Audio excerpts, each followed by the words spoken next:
নমস্কার, আপনারা দেখছেন জেলা বার্তা। আপনাদের সঙ্গে আমি শান্তিপ্রিয়া। উচ্চ মাধ্যমিক পরীক্ষায় মেধা তালিকায় আবারও জয় জয়কার দক্ষিণ চব্বিশ পরগনায়। আর এবার দক্ষিণ চব্বিশ পরগনার নরেন্দ্রপুর রামকৃষ্ণ মিশনে প্রথম 10-এ জায়গা করে নিয়েছে স্কুলের 5 পরীক্ষার্থী এবং দক্ষিণ চব্বিশ পরগনার সরিষা রামকৃষ্ণ মিশন হাই স্কুলের এক ছাত্র। আর এবার দক্ষিণ চব্বিশ পরগনায় উচ্চ মাধ্যমিক পরীক্ষায় 7 জন পরীক্ষার্থী। দ্বিতীয় স্থান অধিকার করেছে সৌম্যদীপ সাহা, নিলয় চ্যাটার্জি 6, অদ্বিতীয় বন্দ্যোপাধ্যায় ও অর্ক সাহা 9ম স্থান অধিকার করে। সরিষা রামকৃষ্ণ মিশন হাই স্কুল থেকে বিতান আহমেদ 9ম স্থান অধিকার করে।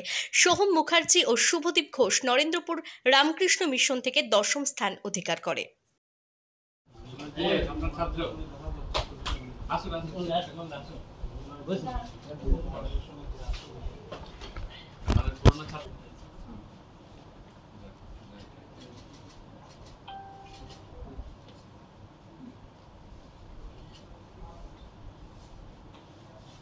উচ্চ মাধ্যমিকে আমাদের রামকৃষ্ণ মিশন বিদ্যালয় নরেন্দ্রপুর থেকে 6 জন মেধা তালিকায় জায়গা নিয়েছে।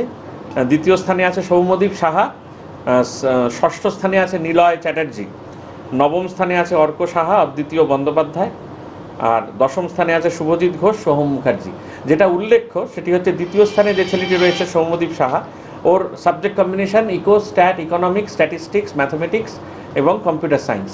এবং যে ছেলেটি আমাদের 6 পজিশনে আছে তারও subject combination economics, mathematics, statistics এবং কম্পিউটার সায়েন্স।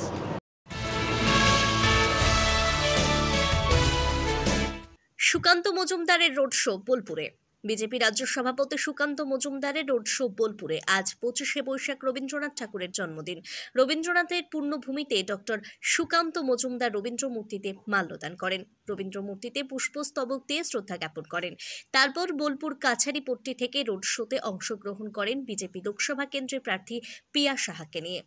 অসংখ্য বিজেপি সমর্থক এই রোড শোতে অংশগ্রহণ করেছিলেন। তীব্র গরম উপেক্ষা করে এই রোড শো বোলপুর পথ পরিক্রমা করে।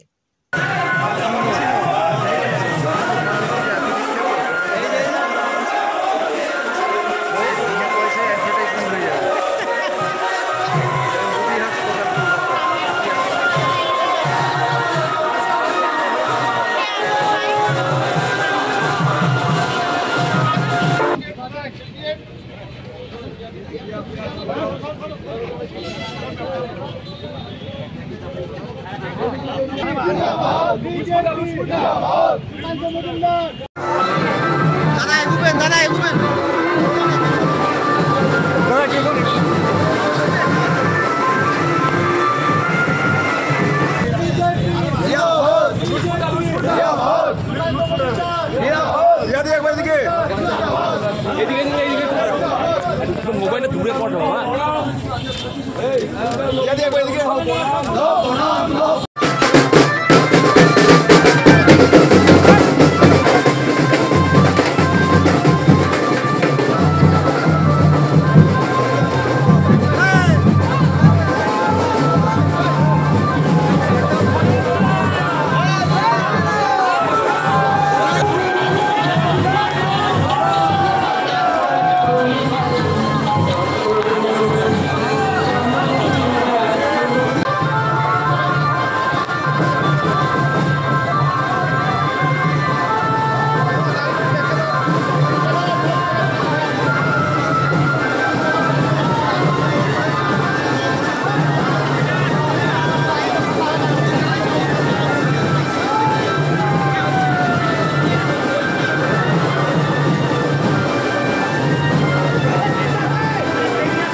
কাজী আমিরুল ইসলামের রিপোর্ট।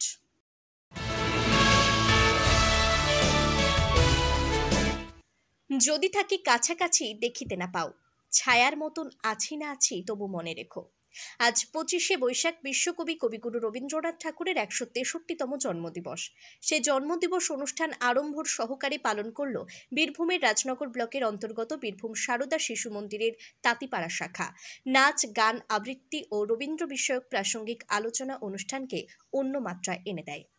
বাইট তাপস ঘোষ, প্রধান শিক্ষক, বীরভূম সারদা শিশু মন্দির তাঁতিপাড়া শাখা।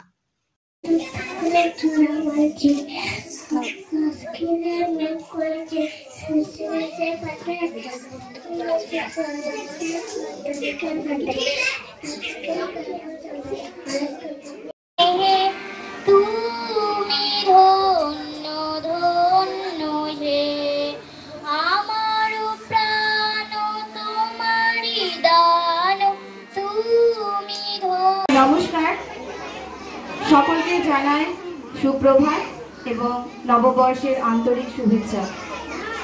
আজ 25শে নির্ঝরের স্বপ্ন অচিরে প্রভাতে রবির কর কেমনি বসিল প্রাণীর পর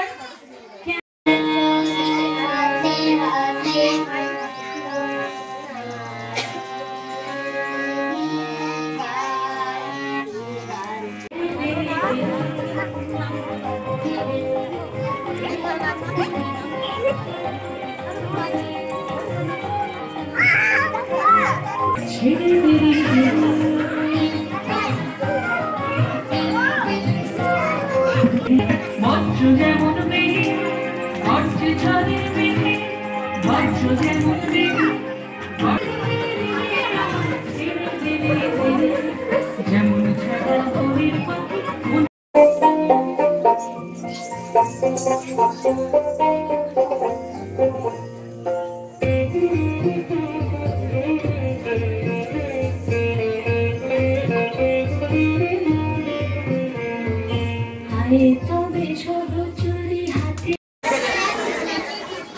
সোমনাথদের রিপোর্ট, তাঁতিপাড়া। নিয়ে নিচ্ছে একটি ছোট্ট বিরতি, ফিরে আসছি বিরতির পর। সঙ্গে থাকুন ভয়ের সঙ্গে নির্ভয়ে। সিউড়িতে অত্যাধুনিক চিকিৎসা পরিষেবা নিয়ে এলো সৃজন পলিক্লিনিক। ওষুধের দোকান সহ অত্যাধুনিক মানের প্যাথোল্যাব, কম্পিউটার তথা অত্যাধুনিক মেশিনে রক্ত, মল, মূত্র ও থাইরয়েড পরীক্ষার সঙ্গে এখানে রয়েছে বিশিষ্ট চিকিৎসকদের বসার চেম্বার। রোগীদের স্বাচ্ছন্দ্যের কথা ভেবে সম্পূর্ণরূপে এসি নিয়ন্ত্রিত সৃজন পলিক্লিনিকে রয়েছে বসার সুবন্দোবস্ত, বিশুদ্ধ পানীয় জল ও টয়লেটের ব্যবস্থা। এখানে বসছেন সিউড়ি সদর হাসপাতালের বিশেষজ্ঞ চিকিৎসক সহ অন্যান্য শহর ও হাসপাতালের বিশিষ্ট চিকিৎসকরা। সৃজন পলিক্লিনিক ও প্যাথোল্যাব, সিউড়ি, বীরভূম। সিউড়ি সদর হাসপাতালের পাশে ফাঁড়ি ঘরের উল্টো দিকে। Mobile number 8373071019, 9474437713, 9434326822। ফিরে এলাম বিরতির পর। লোকসভা নির্বাচনের আগে আইএসএফ ও তৃণমূলের সংঘর্ষে উত্তপ্ত ভাঙড়, আহত উভয় পক্ষের। লোকসভা নির্বাচনের আগেই আবারও উত্তপ্ত হয়ে উঠল ভাঙড়। আইএসএফ ও তৃণমূলের সংঘর্ষে উত্তপ্ত এলাকা, উভয় পক্ষের সংঘর্ষে আহত বেশ কয়েকজন। ঘটনাটি ঘটেছে দক্ষিণ 24 পরগনা জেলার ভাঙড় হাতিশালা এলাকায়। ঘটনার সূত্রে জানা যায়, তৃণমূলের স্থানীয় পঞ্চায়েত সদস্যকে গালিগালাজ করার প্রতিবাদ করায় ঠিক গণ্ডগোলের সূত্রপাত। তৃণমূল কর্মীদের মারধরের অভিযোগ আইএসএফ এর বিরুদ্ধে, আইএসএফ এর পাল্টা অভিযোগ তৃণমূলের বিরুদ্ধে। সংঘর্ষে আহত হয় উভয় পক্ষের বেশ কয়েকজন। ঘটনাস্থলে পোলেরহাট থানার পুলিশ।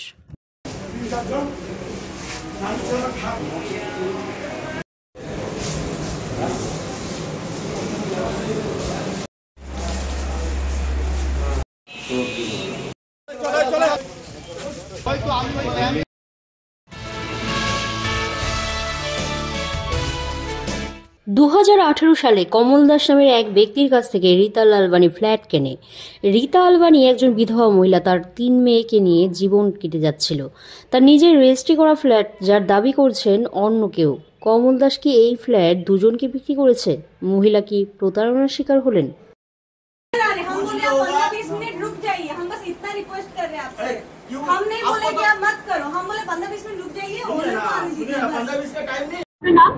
रीटा लालवानी। আমার south Purbachal EM bypass road 10A আমি ছিলাম। না, আমি এখানে আমাকে বাড়ি থেকে বের করে দিয়েছে। মানে আমি এই বাড়িটা 2018-তে কিনেছিলাম। নভেম্বর মাসে আমার রেজিস্ট্রি হয়েছিল। তারপরে আমি ওখানে থাকতাম, প্রায় 5.5 বছর থাকলাম ওখানে। তারপরে হঠাৎ একদিন আমি বাড়িতে ছিলাম না, আমি বাইরে ছিলাম। আমার কাছে একজন ওকিল জানে ফোন করেছিলেন। উনি বললেন যে আপনি কোথায় আছেন? আমি বললাম আমি বাইরে আছি। তো উনি বললেন যে আপনার এই বাড়ি থেকে আমরা তালা ভেঙে জিনিসপত্রটা বাইরে বের করে দিচ্ছি। হ্যাঁ, ওকিল। আমি তো জানি না, আমি এগুলো কিছুই জানি না। অঙ্কুর চক্রবর্তী। হ্যাঁ, আমি নিজে কিনেছি, আমার রেজিস্ট্রি হয়েছে। হ্যাঁ, রেজিস্ট্রি আছে, আমার সব আছে। এটাও হতে পারে যে কেউ বাড়ি কিনেছে টাকা দিয়ে কিন্তু তাকে উচ্ছেদ করে দেওয়া। আমি তো নিজে বুঝতে পারছি না। আমি অত কষ্ট করে, আমি একজন উইডো লেডি, আমি অত কষ্ট করে মানুষ জীবনে বাড়ি একবারে কিনতে পারে। আজকে জেলা বার্তা এই পর্যন্তই। নমস্কার।